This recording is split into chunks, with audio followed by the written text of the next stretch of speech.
আসসালামু আলাইকুম সুপ্রিয় দর্শক, কেমন আছেন? চলে আসলাম এইমাত্র পাওয়া আগামীকাল 21শে ডিসেম্বর 2025 রবিবারের খুবই গুরুত্বপূর্ণ শীত মৌসুমের তীব্র শৈত্যপ্রবাহ, ঘনকুয়াশা, তাপপ্রবাহ এবং আবহাওয়ার খবর নিয়ে। দর্শক, আজকের ভিডিওতে জানিয়ে দিব আগামীকাল 21শে ডিসেম্বর 2025 রবিবারের 24 ঘন্টার আবহাওয়ার পূর্বাভাসে কি জানিয়েছেন আবহাওয়া দপ্তর। আরও জানিয়ে দিব স্যাটেলাইট ওয়েদার অবজারভেশন রাউটার অনুযায়ী কেমন থাকতে পারে আগামীকাল 21শে ডিসেম্বর 2025 রবিবার 24 ঘন্টা দেশের 8 বিভাগের 64 জেলার আবহাওয়া পরিস্থিতি। তাই প্রিয় দর্শক, আপনি দেশের কোন জেলা থেকে আজকের আবহাওয়ার খবর দেখছেন এবং কমেন্ট করে জানিয়ে দিন এই মুহূর্তে আপনার জেলার আবহাওয়া পরিস্থিতি কেমন। প্রতিদিনের নিত্য নতুন আবহাওয়ার পূর্বাভাস পেতে এই ভিডিওতে একটি লাইক দিন এবং চ্যানেলটি সাবস্ক্রাইব করে পাশে থাকা বেল আইকনটি অন করে রাখুন। এবার জেনে নিন এক নজরে। দর্শক, এই মুহূর্তে আগামীকাল 21শে ডিসেম্বর 2025 রবিবারের 24 ঘন্টার আবহাওয়ার পূর্বাভাসে আবহাওয়াবিদরা জানিয়েছেন আগামীকাল রবিবার সকাল 9টা থেকে পরবর্তী 24 ঘন্টায় অস্থায়ীভাবে আংশিক মেঘলা আকাশ সহ সারা দেশের আবহাওয়া শুষ্ক থাকতে পারে এবং ভোরের দিকে দেশের উত্তর পশ্চিমা অঞ্চলের কোথাও কোথাও হালকা থেকে মাঝারি ধরনের কুয়াশা পড়তে পারে এবং সেই সাথে দেশের অন্যান্য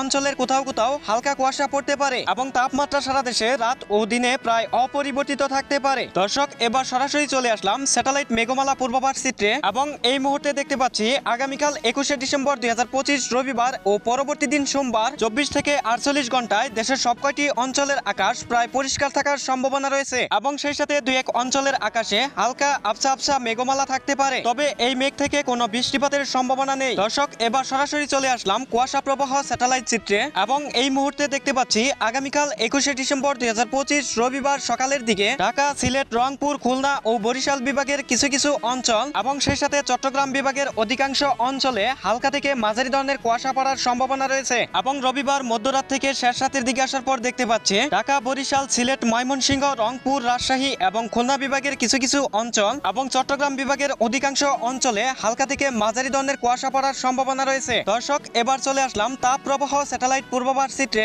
এবং আগামীকাল রবিবার সকালের দিকে সর্বনিম্ন তাপমাত্রা থাকার সম্ভাবনা দেখতে পাচ্ছি রংপুর বিভাগে 13 ডিগ্রি সেলসিয়াস এবং সিলেট বিভাগে 14 ডিগ্রি সেলসিয়াস এবং ময়মনসিংহ, রাজশাহী ও খুলনা বিভাগে 15 ডিগ্রি সেলসিয়াস এবং চট্টগ্রাম বিভাগে 16 ডিগ্রি সেলসিয়াস এবং সর্বোচ্চ তাপমাত্রা বরিশাল ও ঢাকা বিভাগে 17 ডিগ্রি সেলসিয়াস এবং প্রিয় দর্শক, রবিবার দুপুরের দিকে সর্বোচ্চ তাপমাত্রা থাকার সম্ভাবনা রয়েছে বরিশাল এবং চট্টগ্রাম বিভাগে 27 থেকে 28 ডিগ্রি সেলসিয়াস এবং খুলনা, ঢাকা, সিলেট ও রংপুর বিভাগে 26 ডিগ্রি সেলসিয়াস এবং ময়মনসিংহ ও রাজশাহী বিভাগে 25 ডিগ্রি সেলসিয়াস এবং প্রিয় দর্শক, রবিবার শেষ রাতের দিকে সর্বনিম্ন তাপমাত্রা থাকার সম্ভাবনা রয়েছে রংপুর বিভাগে 13 ডিগ্রি সেলসিয়াস এবং সিলেট, ময়মনসিংহ, রাজশাহী ও খুলনা বিভাগে 15 ডিগ্রি সেলসিয়াস এবং বরিশাল ও ঢাকা বিভাগে 16 থেকে 17 ডিগ্রি সেলসিয়াস এবং সর্বোচ্চ তাপমাত্রা চট্টগ্রাম বিভাগে 18 ডিগ্রি সেলসিয়াস। দর্শক, এই ছিল আমার কাছে আগামীকাল 21শে ডিসেম্বর 2025 রবিবারে 24 ঘন্টার খুবই গুরুত্বপূর্ণ আবহাওয়ার খবর। দেখা হবে আগামী দিনের আবহাওয়ার আপডেট ভিডিওতে। ভালো থাকুন, সুস্থ থাকুন, ধন্যবাদ।